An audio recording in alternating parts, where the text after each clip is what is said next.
This kid's fire.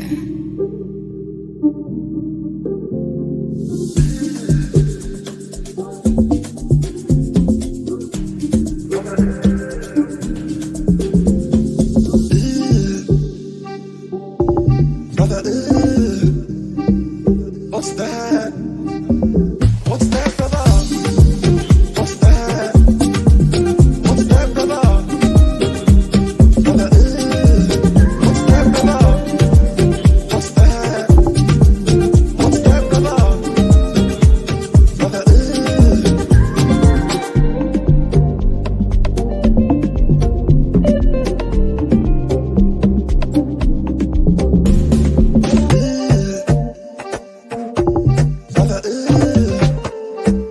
what's that?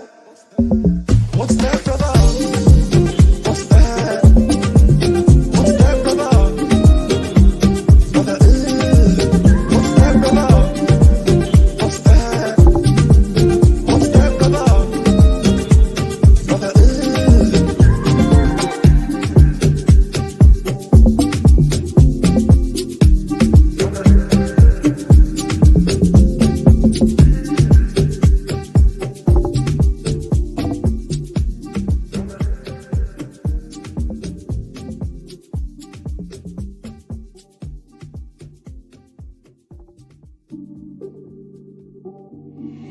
This kid's fire.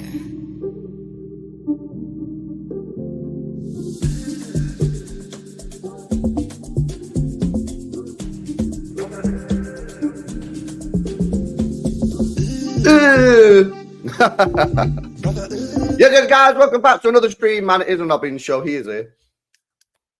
I just didn't know whether some people don't want to dance on stream, innit? I dance. Oh, you do that? You dance? Hell yeah. Yeah. Hell yeah. No, I've seen you dance, bro. I've seen you dance in the club. Yeah, exactly. What do you make of it? Ah, top tier, 10 out of 10. There you go, guys. You heard it here first. Top tier moves. I was drunk Top with tier. Nobbins as well. Seriously, man. Top tier moves. Right, guys, smash these likes up. We got stuff to talk about, mate. Matheus Nunes, did we misprofile him? Have we got him all wrong? Does he have a future at this football club long term? And if he does have a future at this football club long term, where would he be playing? How do we compare him to Jack Grealish? How do we compare him to Jeremy Doku? John Stones, has he transformed Manchester City by playing at the back? Now giving us an aerial threat in the penalty area on attacks as well. So lots to discuss. And obviously, we've seen James McAtee, Nico Ryder come on for the last 10 minutes as well. So we'll speak about them as towards the end of the show. But what's your view, bro? Because actually, you know what? I feel like there's different views going around here on last night. Like my opinion, just to set the scene, yeah, was that I thought first half was just sort of like a bit similar to what we've seen over the last couple of weeks. Like not great, to be honest with you, but not bad. Second half, though, I was really impressed with the second half. I thought second half we was actually like playing pretty well. We was playing fast football. And that did help by the fact that they actually started to press us a little bit because they needed to get back in the game. But we played a lot better. And in the end, I've come away from the game, bro, pretty buzzing with it. Yeah, definitely. You know, first, I agree with all of that. First half, we should have been a couple goals to the goods, at least 2, maybe even 3. I think that Rico Lewis wand across to Haaland and it hits his shoulder. There was also that time where Foden gave it to Haaland around 8 yards from the penalty box and he just like absolutely scuffed at it. I think it ended up hitting a Prague player, but it was going well wide. So he didn't quite have his finishing boots or head on in that first half, which meant that they were just able to set up really deep. Savio was a little bit wasteful in that first half as well. But yeah, second half, Savio's aggression went up a level, I think. He was clearly willing to just cross more so on his weak foot. And it's good because he needs to get better at that weak foot crossing. And it was fantastic. And before Haaland's brilliant finish, no idea how he did that. Again, he should have scored another header with another Savio weak foot cross. And then the second goal went in. It's probably my second favourite Haaland goal. The first being that Dortmund one. You know, it's a similar It was outrageous, wasn't it? It was a joke. Oh yeah, it's one of those goals where only he, I think, is able to score that goal. Like, I don't think there's any other player in world football at this level who can even contemplate to think about doing that. And Funny then to enough, though, activate it. didn't Ferran Torres score a similar one against Newcastle? Come to think of it, when he scored a hat trick. Yeah, he was. Well, he was running away from the box, wasn't he? I think, and then he sort of attacked it by flicking it backwards. So it was a different sort of thing. I think this was more due to the fact that Haaland's legs are massive, and he just like attacked it. But yeah, that was a similar-ish finish, in fairness. And yeah, second goal goes in. They have to come out more, and then all of a sudden there's a bit more space going on, and then we're able to exploit that space, because if you give City space, then it turns out we actually have some of the best transitional players in the world. So it was a lovely game, of course, clean sheet, and it was just a lovely time had by all. Yeah, now 100%. Musa moving a bit mad there for a second.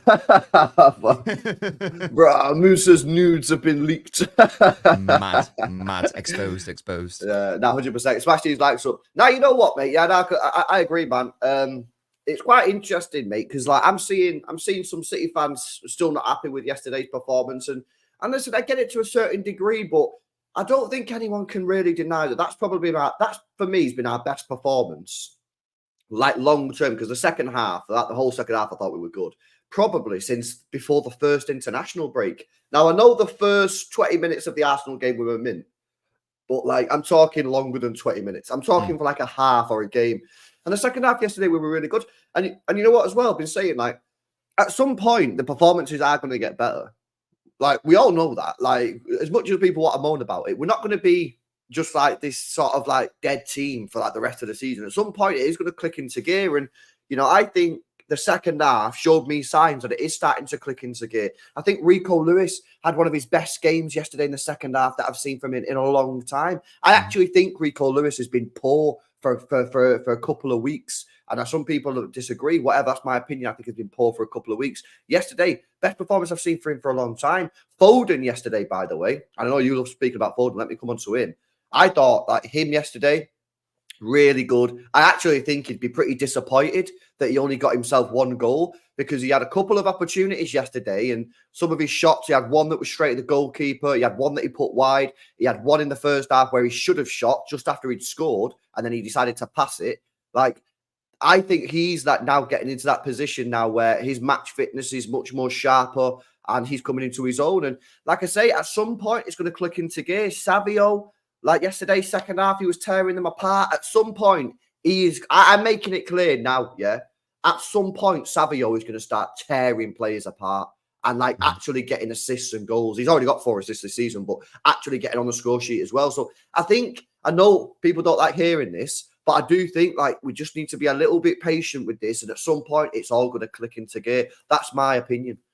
Yeah, definitely. Even like the contrast from the first half to the second half, clearly there was an instruction by Pep at halftime to Savio to be more aggressive, take on your man more so and go for it. And don't be afraid to cross it in with your weaker foot, because he should have had maybe 2 assists alone in that second half with that weak foot crossing. So yes, so Savio, maybe a bit lackluster first half, really, really impressive second half. And I think that when he gets his first goal as well, I think he strikes me as a player who sort of is a bit of a confidence player. I think that when he gets his first goal, even more goals will follow. He seems desperate to score one again. He's been very unlucky to not have scored yet. He obviously hit the post against Watford in that first half yesterday. He got himself to a fantastic position by dribbling to create the chance, but the finish just wasn't quite there. When that goal comes, I think that will be a massive weight off his shoulders, and then he'll be able to kick on from there. And just on Foden, I know Nunes obviously got the numbers and he was wonderful, but for me, I thought Foden across the 90 minutes was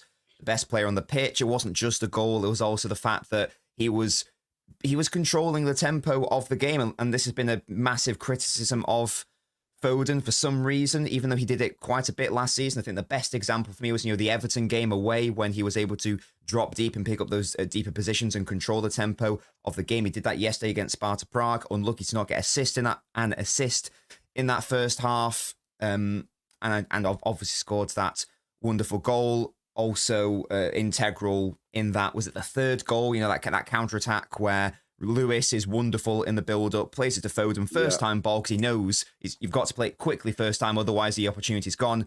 Really clever ball into Nunes, who obviously finds Hall, and it's fantastic. So, yeah, Foden was wonderful. And we need him. With De Bruyne out, and it looks like he's going to be out for a bit longer than we first anticipated, we need Foden to be that guy centrally. And based on yesterday's game, it's only Sparta Prague, whatever, but you can only... We can't control who we're playing against. Like, exactly. That's it. And yeah, no, it's... you're spot on. You know what I mean? And yesterday we did start to see that in the second half, and we need this to continue. You know, people are like, "Oh, it's only Sparta Prague." Listen, we can only play against who the fixtures are. But you know, if we go back to being really slow, lethargic, and shit against Southampton, then people will be like, "Yeah, told you." You know what I mean? And listen, I'm not getting overly gassed. I'm not sitting there saying, "Boom, we're back." Like I am a little bit, but that's just a jokey side of me. Like I am fully aware that like we now need to be consistent in the next games. And yeah, no, it was good. Let me come on to Matheus Nunes then, bro, because of course a lot of people are speaking about him on the timeline. A lot of people want to have their say on him. Is he good? Is he bad? Does he have a long-term future at the football club? What's your sort of take on him, bro? Because he probably was man of the match maybe last night. Yeah. I think that I don't know if he won the official one. I'd personally say he was maybe the second best, but certainly it was probably his best position his best performance in a City shirt. I think that you and I have been very consistent on Nunes, in fairness, and I don't think that we've ever been wrong in that respect, because I think that I mean based on what you said on the shows we've done together anyway, that Nunes is in normal circumstances a player who's not really going to see that many minutes at City centrally because Pep clearly doesn't trust him. Now, I was really excited, and I think we said on the previous Elbins that we want to see Nunes not only start but also start centrally, because we need someone who can help with that recovery pace situation. Now, sadly, I know he played fantastically well yesterday, of course, and I'm really happy for him, but I'm a little bit disappointed in where he played, because having him out at left wing, and that's a position we know he can play, and I would like him to play there if we had, like the fully fit squad. I don't mind that. Yeah. But in a situation where we know what we are lacking in the midfield, we are lacking what Nunes has, and we're not choosing to play him centrally in a game where I feel like it would have been a great test for him to see how he would do. It's almost like a free hit in a way, because, he's not going to get in the way. It's not a massive test in it being Sparta Prague. So fantastic for him. Really happy that he had a great game. But him being out on the left wing didn't really help our midfield physicality issue. We still got counted on a lot in that midfield throughout that game and counted on. And because Nunes is out at left wing, he's not in the best starting position to help out with our midfield woes. So really happy that he played. Really happy for him, because I think that he will be crucial, certainly short term until January, if we do indeed sign someone. But I'm a little bit perplexed, given the midfield situation we have, that he didn't play centrally. I really would have liked. Did we have any option though? Because we had injuries. Well, when I first saw the lineup, I thought maybe, again, involve Savio going to the left, but you could have had Savio left, Bernardo right, Nunes in the middle. That, I know it's not ideal, but I really think that it's so important to have Nunes there in the centre. And I know that we had injuries, but I just think that we need to fast forward this experiment, because yesterday was a golden opportunity to trial it. We've got Southampton at home. That's another golden opportunity to try it. After these games, we've got incredibly tricky fixtures coming up.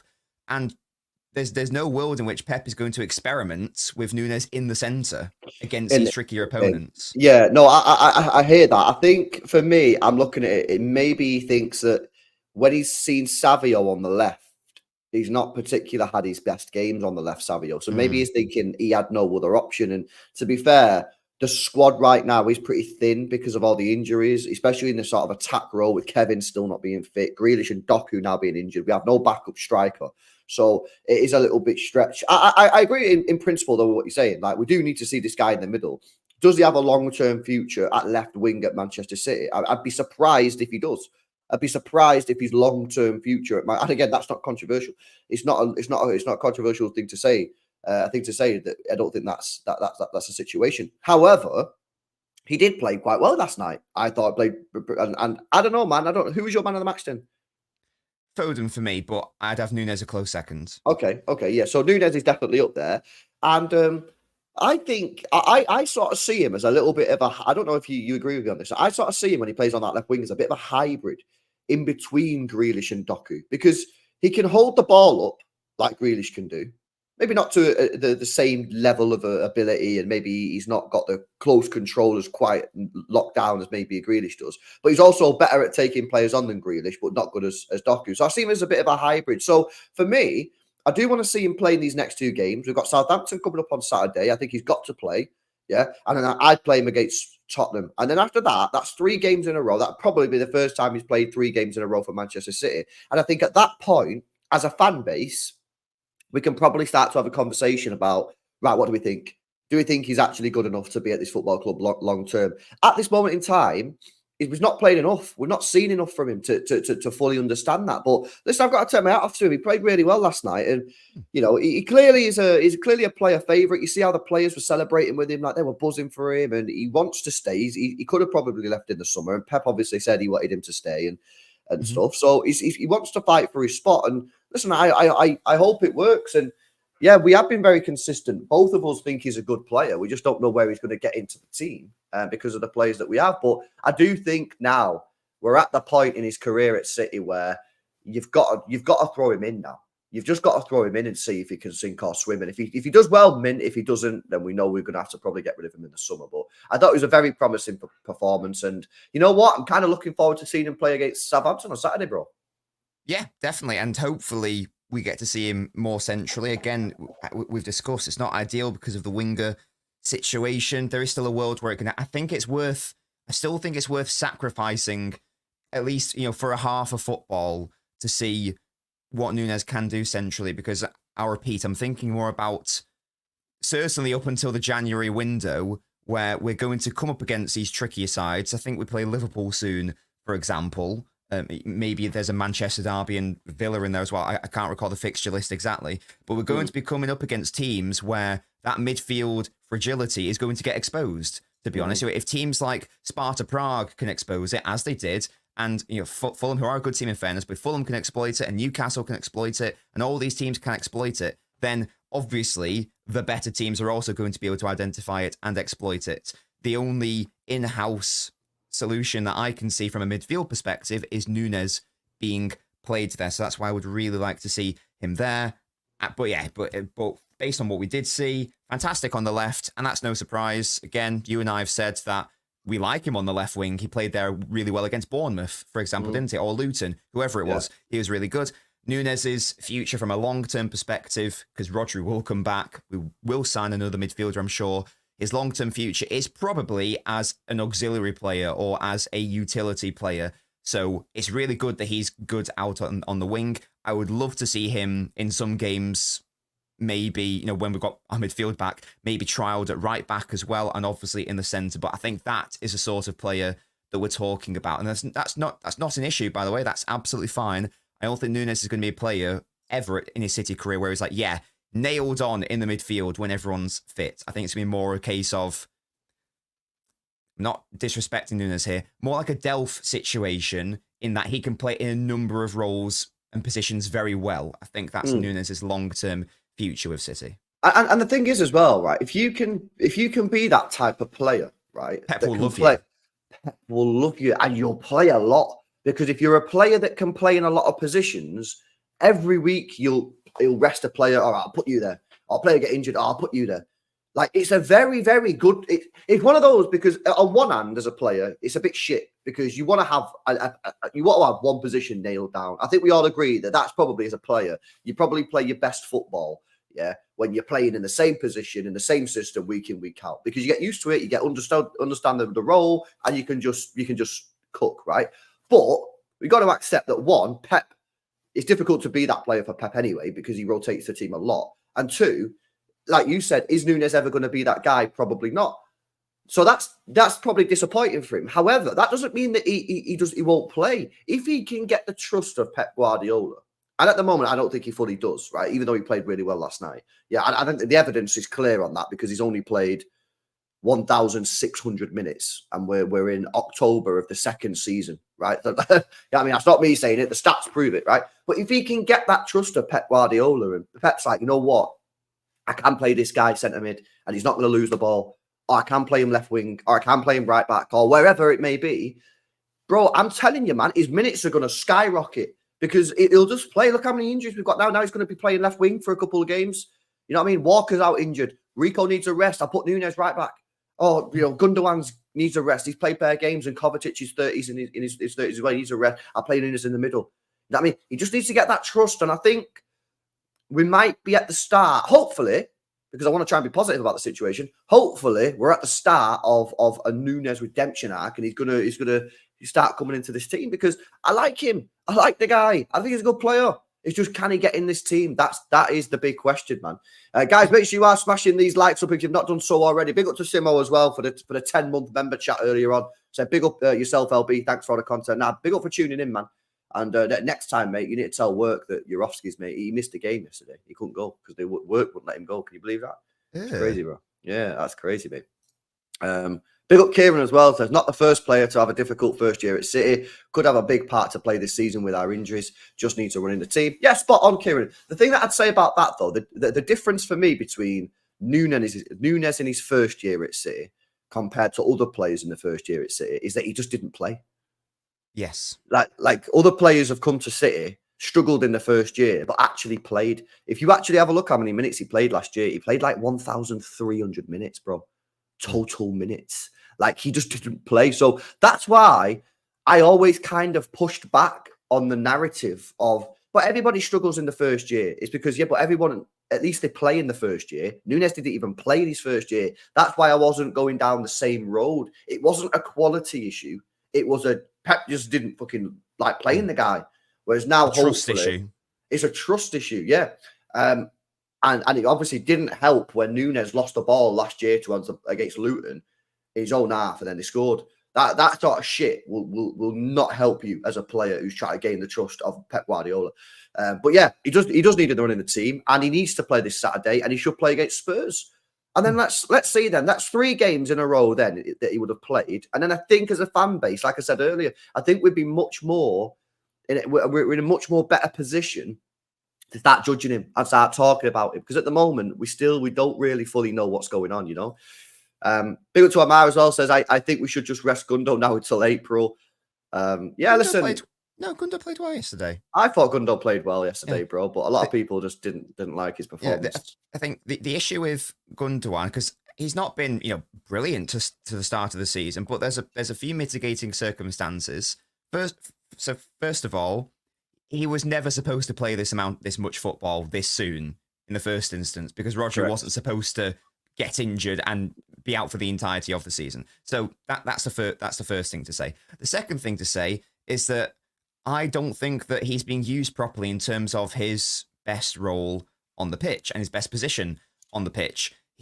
Pep's been using him as more of like the chief playmaker type, whereas the reason why I thought that we were bringing in Gundogan was to help out with the Rodri position. So when the 2 games Gundogan's played deeper, I know it's only Bratislava and Sparta Prague, but the 2 games he has played deeper in that 6, he's been very good. So I know that, Amar was just joking, that's absolutely fine. But some people are serious about that. Not necessarily Amar, but lots of people are serious saying that, Gundogan is washed and he's trash. I think that we need to wait to see him long-term in what I assume is going to be, or should be, the position and the role that he's been brought in to do. For me, it should be one of Kovacic or Gundogan in that deeper metronomic position. Yeah. Whatever. Nice. I literally completely agree. I thought he did all right last night, man. Like, he played in the 6 yesterday. When he plays in the 6, it ain't going to be nice performance. He's just passing the ball around. He ain't going to be doing much, yeah. Like, when he's in the further advanced position, that's when you see the Mr. Whippy. And like I say, for me, I'd be more concerned when he's playing in that advanced position if he's not getting chances and he's not involved. But he is. He should have scored 2 goals against Inter Milan. He had 2 headers. He should have bagged them both. He should have probably scored 1 against Newcastle. He should have had an assist against Newcastle. Like, he's getting in the positions. He's just not executing. That's what I keep saying. Execution. He's not executing when he's playing in those all right, positions Henry yet. VIII, chill out. Bro, it is what it is, man. I'll be serious. I talk about Henry VIII. Some of these City fans want fucking Gundogan's head chopped off, man. It's crazy, bro. I'll be serious. So just be chill with him. But at the same time, yeah, we got to understand that like he's not going to be as good as maybe he was in the treble year because he's basically 2 years on from that situation. You know what I mean? He's nearly 34. So yeah, it's a short-term solution, yeah, for one season because we didn't buy a proper DM. And we didn't go into the market and get someone. So we got someone for short term, which, listen, I'm not fully against this. I said this in the summer. I'm not against short-term signings so long as it's not the whole team is a short-term signing. You know, clearly, City, for whatever reason, whether they weren't sure about the price on Bruno, whether they didn't identify a player that they felt was good enough, whether they wanted to take away or whatever the reason was, whether it's 115 related, whatever the reason was, clearly, yeah, evidently by the fact we didn't do it, City didn't feel that buying a midfielder was the play this summer, right? Now, I disagree with that. Everyone disagrees with that, but that's the play, right? So then Gundogan came on the market and they went, you know what? Let's just get Gundogan in. It's a free transfer and we'll have him for a year. And then next summer, yeah, maybe they've got another year of scouting. They've got another year of witnessing these players in various different teams and leagues, and then they can go and get someone. We know that's going to happen. So, you know, I'm not against short-term signings so long as you've not got too many. Having one or two short-term signings is not a bad thing. It's just you can't run your football club like that long term. Yeah, it's a means to an end, isn't it? You know, that's what it was. The choice that it came down to on the last couple of days of the transfer window was, it's Gundogan or no one. Now, for me, that's not even a choice. Obviously, you take the someone, especially if it's someone who knows the system and we know is a very good player, of course. Yep. It's about getting back up to Matt Sharpness, fitness, whatever. It's about being played in the correct role. And it's also appreciating the mitigating circumstance of Gundogan wasn't brought in to be starting like every single game. He was brought in to be an alternative to Rodri. But now it's not a case of being a short-term alternative. It's a case of being, he needs to be a season-long one. So, yeah. He also just needs to be partnered well in the midfield. He's always going to get overrun. He hasn't got the legs. This is why it's very important. Nunes can maybe be that guy. Yeah, no, I completely agree. Guys, make sure you smash up these likes, man. Get these likes up. Make sure you guys are subscribed to the channel as well. Make sure you guys are subscribing to Nobbin's channel as well if you've not done so already. It's Mr. Whippy's birthday apparently as well. He's 34 today. Brilliant. Fucking 34-year-old. How old's Kev? Is Kev 34 yet or nah? I don't think he is yet. I feel like it's later this year. Our team is old as fuck. I've been saying this, yeah. We need to spend big freaking money this summer, mate. We need a full reinvestment. We need a refresh of this team, mate. Yeah, it's old, bro. Honestly, mate. Yeah, seriously, man. They're running out of candles, innit? They ain't got enough candles for these cakes. I'm being serious. Yeah, smash these likes up, guys. I want to speak about John Stones, right? Because I've been proven correct on this. Yeah, rare W. Guys, can we get some W's in the chat for me? Yeah, rare W for LB. I said weeks ago, get John Stones back into this team. I've been proven correct. I think we look better with him in the team. He's scoring goals. He got an equaliser against Arsenal. He scored yesterday, which is a brilliant header, by the way. Fantastic header. And I just think the way he's playing at the moment is mint. I think he's probably looks better than Diaz and Akanji for quite some time. The way he's stepping into midfield is great. I don't even think he's fully match fit either, to be honest with you. I still think he's probably 2 weeks away from being like fully back to his best. We all know about his injury, so I'm not even going to go into that. But your thoughts on John Stones? Do we need to stick with John Stones in the centre-back position? Because I 100% think we do. Yeah, this is a massive, massive season for Stones. I think that his contract is not coming to an end, but there's only a year or so left on it, come the summer. And it's basically getting to the point of extend or sell, because it's unlikely that City would let him go on a free. I don't know if it's there you go. So in the summer, there'll be 1 year left. And again, it's unlikely that City would be happy to let him go for a free. So there is a potential, there is a world in which this is Stones' last season. And I don't think Stones wants that to be the case. And I don't want it to be the case, but I want him to earn it. And I need him to be playing well to justify it, because I love Stones, but obviously he needs to be performing well to deserve that contract extension. So it's a massive year for him. Obviously didn't start the season well. He started injured, played poorly against Brentford in his first game back. Basically, since then, he's been really good. And that's even without the moments as well. He's got the moments, the equaliser against Arsenal, the winning goal in the 95th minute against Wolves, scoring a wonderful looping header yesterday. I think Stones is 29. I don't think 30. Oh, is he 30? Okay, there He's we go. 30. He's 31 in May. Yeah, so for a centre-back, we know that centre-backs can perform at the highest level until, 33, 34, even beyond sometimes. So I think that there is definitely a world where he could get an extension. And yeah, again, he's clearly, well, he must know that this is maybe his last season. So I'm really happy for him that he stepped up. I'm with you. I have been with you that we need to see him in the starting 11. We need to be defensively solid. And when John Stones is on it, he is exactly that. I know we haven't seen it yet this season, really, but he does fully fit. John Stones does also offer the opportunity for him to progress and go into the centre of the pitch in midfield as well. So that's always a good thing to have as an alternative system. So yeah, massive for him. And also, we get a million corners a game and we get loads of set pieces a game. And our defenders in general are not that good at attacking those balls. John Stones is. And he's got a very good he's got a very good header on him. So it is really important that he does become that guy again this season for his sake and obviously for City's sake as well, especially in a period where we're not defensively sound. Yeah, for me, it's clear. I give him to March. I say to him, you stay fit till March. I give you contract. Not like a massive one, but like a 1 or 2 years. Yeah, Definitely. one or 2 year extension. Yeah, nothing crazy. I'm saying to him, listen, you stay fit till March. I'll give you a new contract, no problems. But I ain't giving you a new contract now off of like 4 games, mate. Yeah, this isn't that situation. Stay fit till March. You're gonna play, mate, because for me, you're my best centre back anyway. I personally think when you're fit, right? Stay fit till March. I'll give you a new contract. 1st of March, bang, I give you a new 1 year, 2 year contract. Let's see what the situation is. Yeah, I'm happy to give this guy a new 2 year contract. Takes him to what, 33? I'm chill with that. I don't care. But like, you've got to stay fit. You can't be handing out contracts to people. Do you know what I mean? And we also have to acknowledge as well that, how many of these players in this squad are in the 30s now or getting close to the 30s? At some point, we're also going to have to make difficult calls about getting rid of players that maybe are not even like injury prone or whatever. But like you can't just allow everyone to grow old together and then just say, right, everyone's 34 now. Oh shit, yeah, we need to buy about 10 new players. No. You got. I think honestly, in the next couple of years, people are going to see their ass because I think City are going to sell some players that maybe people don't want to be sold and probably don't need to be sold. But you've got to stagger it. You've got to stagger your transfer activity. You can't just go out. You can't just sell everyone at 34 years old, get no money for them, yeah, and then go and spend 500 million quid replacing them all. It's not possible. So John Stones, for me, wouldn't be on that sell list because he's too good.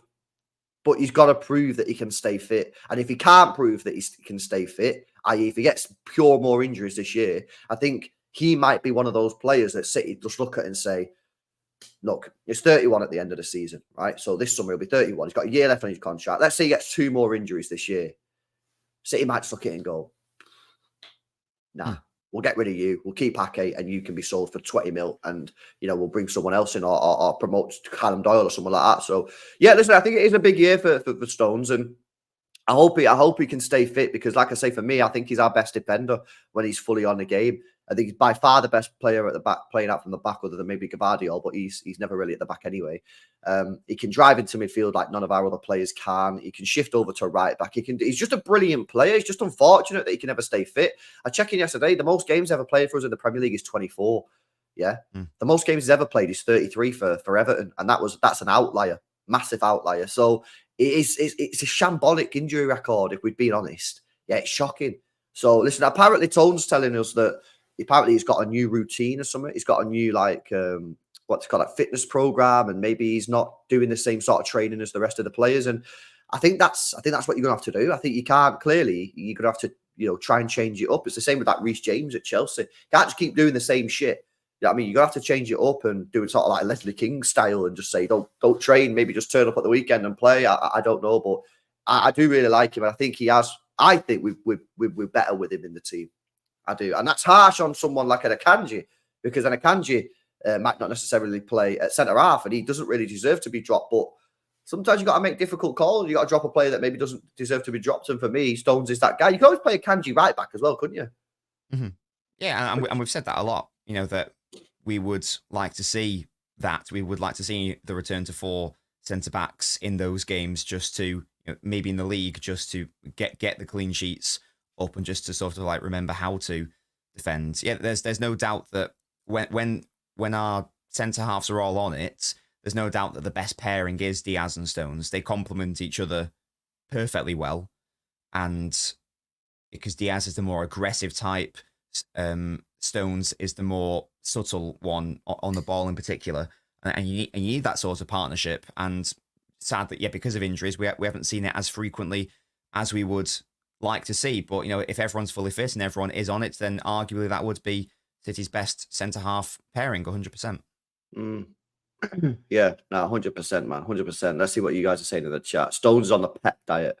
Should be tested by VADA in all fairness. What the hell is a pep diet? I think he's suggesting there are some steads being involved and some, some ill-gotten means of recovery, I believe is the inference there. Yeah, this guy says, you guys notice how we started waiting for the opponents to press. Yeah, this is all great, but you have to score the first goal to do that. Yeah, I think we started doing that when it was like, Akanji had the ball for like 30 seconds at one point. Yeah. It was like, do you remember that? I think it was, it may have been the Centurion year. It was at the Etihad, Conte's Chelsea. I don't know if you remember that. It was a similar thing, like where we were 1-0 up and they were just like not even like wanting to engage and pressing up. And like David Silva just like stood on the ball for like 10 seconds. Like, are you going to come press me or what? It was like a similar vibe. And if you're 2-0 up, you can do that. And why wouldn't you? Because it's just like, well, you need to score a goal. We're chilling at home. It's like the 60th minute. You might as well do something. So, but again, there's no point in doing that when it's 0-0 because most of the time opponents will just be like, okay, we're not going to press you. You just chill. We'll take a 0-0. That's fine. So you can do it when you're winning. That's great. But obviously you've got to be scoring those early goals first. And we know that's the trickiest bit. Yeah, now 100%, man, 100%. Like, let's turn our attention to this sort of weekend because it is this weekend is huge in it. Let's be honest, this weekend is a huge weekend in Premier League football. City have got Southampton at home, 3 p.m. on Saturday. Right, this is a game that obviously we should be winning. Southampton are currently 19th in the league. They've not won a single game. They've drawn 1 and lost 7. They've got the joint second worst attack in the division and the second worst defense in the division.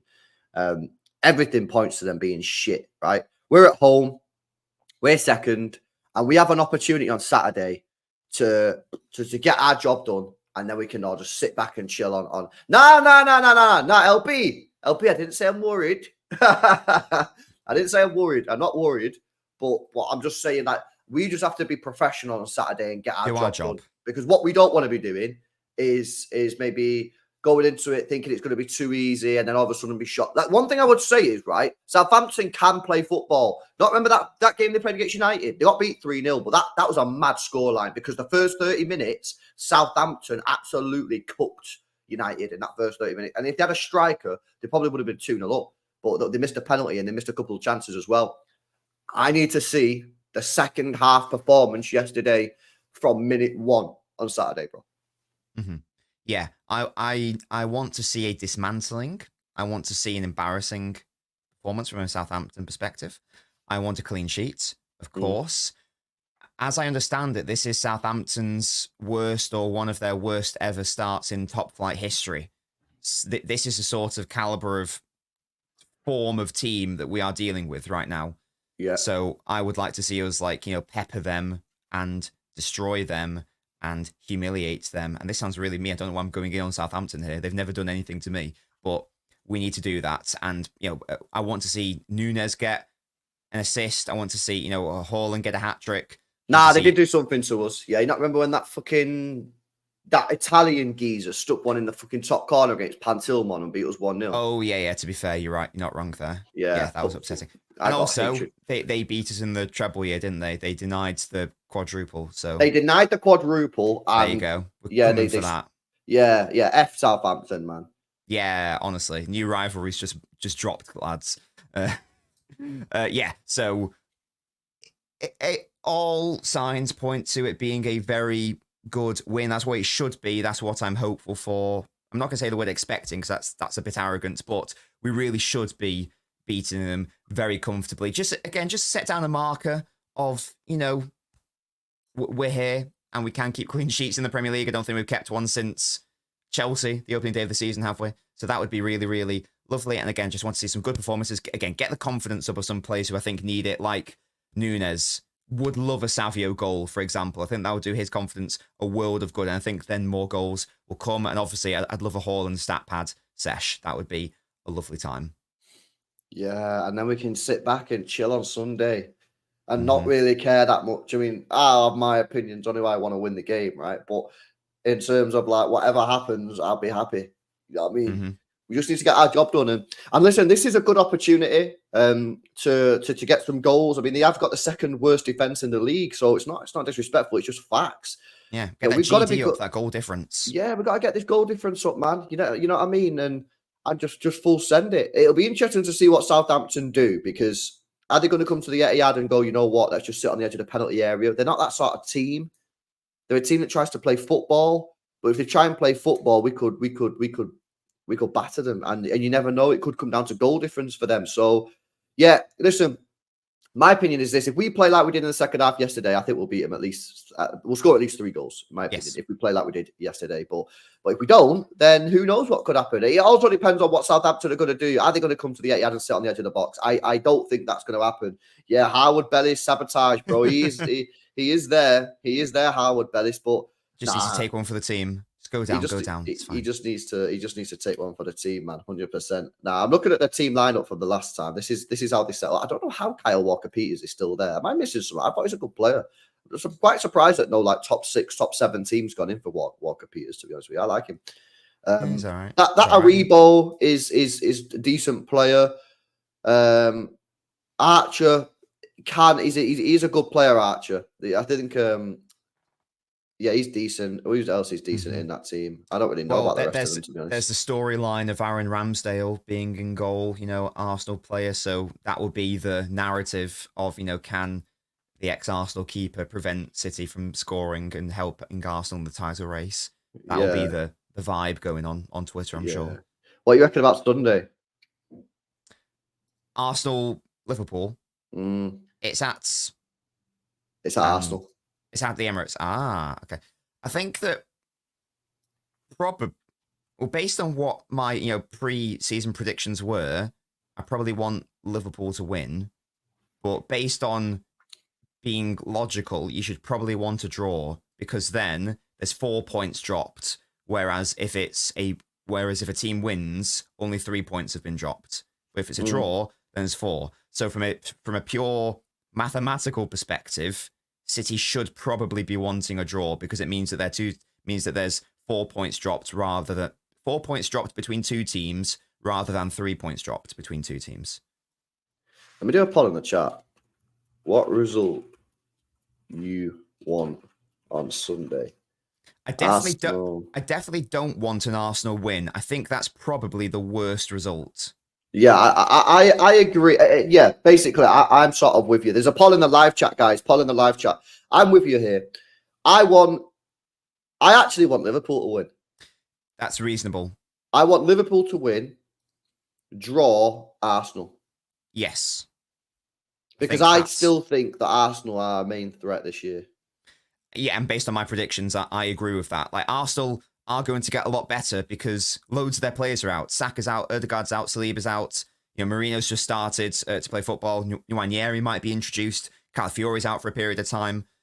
They're only going to get better. So I think it's pretty integral that Arsenal drop a lot of points now as soon as possible. Yeah. Because they are, in my view, the way I know it's a long-term thing and maybe it doesn't happen, but the way I see it is that Arsenal are going to get better, whereas Liverpool are not going to drop off a cliff, but I don't think they're going to be keeping up this points haul. I think that there will be a drop at some point with Liverpool. Not a staggering one, but I just don't think they'll be in the title race in the last couple of games, maybe. So that's why I still see Arsenal as the longer-term threats this season. Yeah, I agree. And if we win on Saturday, right, and Arsenal lose, we'll be 6 points ahead of them, right? And Arsenal play Newcastle away next, and then they go to Chelsea away as well. Who goes to Chelsea, sorry? Arsenal. They've got Arsenal. Newcastle away, then Chelsea away. Like there's a very realistic possibility that they could be like 9, maybe even 12 points behind City by the end of mid-November. Like, there's also a chance that they might not be, they might be slamming it. But I'm just saying there is a chance that Arsenal could be basically out of the title race in three more games. Like, if they're 12 points behind, that's pretty mad. And I just think that Arsenal are more dangerous than Liverpool still as a team. Yes. That's why I want Liverpool to win the game. But a draw would also be very nice. A draw would also put us top of the league in it. So I'd be very happy with that. Yeah, I'll take either. I'm with you. I'm still umming and ahhing between a draw and a Liverpool victory. Again, all I know for a fact is I don't want an Arsenal win. I think that is a really bad thing. And people go, oh, Arsenal aren't as good this season. And that's all well and good. But it is still Arsenal at the end of the day who have been pushing us the last couple of years. Once again, they're only going to get better as their players come back, as Moreno and Calafiori get even more used to the setup. And I still think there is a world where Liverpool do drop off. It's very hard to win the Premier League in your first season as a manager. Only a couple of managers have been able to do it. So history is against Liverpool in that respect. I think that there are some weaknesses in how Slot sets up his sides, which haven't been properly exposed, apart from maybe Chelsea. I know Chelsea lost, but I think Chelsea deserved a point there. I think that as the season progresses, other teams will catch on to that frailty in Liverpool's centre. And whereas I don't think Arsenal really have that much, that don't have that much of a problem because they're already developed, they're already there. Yeah, no, I agree. Right, the poll so far, right? Let's have a look at the poll. I'll end the poll so I can see the chat. The poll is 73% of people want a draw, 22% of people want an Liverpool win, and 4% of people want an Arsenal win. So I'm not sure why people would want an Arsenal win unless they think that Liverpool are more of a threat. They must do. But I think that tells you. So only a couple people have voted for an Arsenal win. So I think that tells you that from a City fan's perspective, most of us still consider Arsenal to be the main threat to City than Liverpool. That's what that poll tells us at this stage anyway. That's what it tells us. Absolutely. Right, okay. Buzzing. Great show. Oh, sorry. Big up Jess says, what do you think of the Champions League table so far? Let me get it up. I think there's 3 Premier League clubs at the top 3. Yeah, we're third. Arsenal are letting the country down, man. Yeah, I mean, if they had a better goal difference, we'd be the top 4 teams. That's crazy. Not good enough. We play Sporting next, don't we? Who are currently 8th. So that's a that's going to be a game. It's hammering watch. Exactly. Yeah, exactly. Because people was getting on to me last night saying, LB, what do you think of Vincent Kompany now? You know what I mean? And I was like, right, fuckers. You know what I mean? I did a video and I said, listen, you just hold this for 2 weeks' time when we play Sporting Lisbon, bro. Because if we cook Sporting Lisbon, I'm giving the chat the same energy. Because they were all cooking me last night. Why? What did you say? Because I'm a Vincent Kompany hype merchant. Right. And because they got beat 4-1, everyone in the chat was trying to cook me. Said, LB, do you still want any Kompany now? And I was like, yo, it's one game, innit? So I said, well, we'll just hold this energy for when we play Sporting Lisbon, because we slap them up. The chat are getting it big time. A lot of the chat want Bears. I mean, I'm also a Kompany hype merchant, but I have maintained, I think you said it as well, to be fair, that before I'm committing, I need to see him win the Bundesliga at least once, and I need to see him perform well in the Champions League. That hasn't changed for me. So I think that's reasonable. Teams currently at risk. Bear in mind there are still 5 games to go. Obviously, Dortmund, but Bayern Munich need to actually fucking win. Bayern Munich got Benfica at home, PSG at home. They need to beat them both. PSG, by the way, are letting Ligue 1 down. There are 2 Ligue 1 sides in that top 8. PSG is not one of them. Yeah, but PSG is shit, aren't they? They always have been. I've never rated PSG. Everyone. There was a period where they were the favourites every year. I was like, lads, these guys are not worth hyping. The front 3 of Mbappe, Neymar, Messi ain't going to work. And lo and behold, it didn't work. Yeah, it's not. Yeah, here's a question before you go. Did you watch the Real Madrid game? I watched the second half, yes. Real Madrid are scary or no? Dortmund are shit. You think so? I just look at the speed that they have in their attack, Madrid, and I think, fuck me. No, yeah, I think that they probably win the Champions League, if that's what you mean. But I don't think that's because they're this behemoth of a side. Yeah. I think it's because City are without Rodri, so I can't really put City in that conversation. I just have visions. I just have visions of those rapid players for Real Madrid dropping deep in and around our midfield and just cooking our midfield for pace. Because they're so quick, man. They're so quick. I can't believe how quick they are. Vinny Jr., Rodrigo. I'm like, oh, me, these guys are rapid, bro. We're slow. We're a very slow team. We're a good team, but we're slow. And I look at their pace and go, geez, that is frightening. Especially if they just let us have the ball like they did last year and go, you have the ball, lads. Yeah, you're battering us. You're battering us. Next thing, counter attack 1-0 Real Madrid. It's like, fuck. You know what I mean? So, yeah, they're an interesting team. Yeah, and they will probably win it. But again, I put a lot of that down to, well, that's that game anyway, down to Dortmund capitulating. Yeah. Like that's how that's been their story this season, essentially. They've had loads of issues all season, and I've no idea what the subs were in that second half. And I don't know how you can. It's impressive to be 2-0 up in like the 60th minute and lose 5-2. That's very impressive. Was it 4-2? One of them. Yeah. I can't remember anymore. Yeah, I'm not sure, but it'll be interesting. Barcelona are apparently cooking as well. Yeah, Barcelona obviously they are. Yeah, they're top of La Liga. Haven't lost a game yet. I guess all I'd say about them is they are a very, very young side, and this would be. When was the last time they got deep? I can't remember where they got in the knockouts last year, but basically they're a more new team in terms of like the shit. I think, haven't they? I know they got to the knockouts last year and then capitulated against PSG because they got a red card, didn't they? But like the 2 seasons before that, I don't even think they got out of the groups. So yeah, here's the record. So last year quarterfinals, year before that group stage, year before that group stage, year before that round of 16, year before that quarters, semis, and that's when they were good. That's when they had Messi in it. Yeah, so I think that if Barcelona come up against, say, Real Madrid in the Champions League, I think that Real Madrid would win that one, just from an experience and nous perspective. Barcelona will get there. They've got some fantastic talent, but I just think maybe it's too soon for them to be true contenders. Yeah, no, 100%. Big up Eddie says, can't City try and prize away Pedri and Yamal? That's like try. That's like a side trying to come and take Paul Scholes from Man United or Foden from City. Like these are the crown jewels from an academy perspective. You know, local players like in Yamal, for example, from the region, from the academy. You're never going to get them out of Barca. Yeah, I mean, you can try it. The answer to the question is a yes. You can 100% try. Whether you're actually able to get them out, though, I think, like Nobin say, it probably would be pretty tough. I think you have to look at the next generation coming through and say, right, try and get them before they get the game time and that. Gavi, I don't know what's going on with Gavi. He got a bad injury, didn't he, a while ago? I don't know if is he back now? Or? He's back now, yeah, pretty sure. Back, yeah, I do like Gavi. I like Gavi, but I don't know. Again, I'm not sure. Hey, big up, Mike, man. Where come your cloud for, Bray? I wasn't critical of Nunes. I was never critical of this guy, bro. Allow it, Mike. What are you doing here?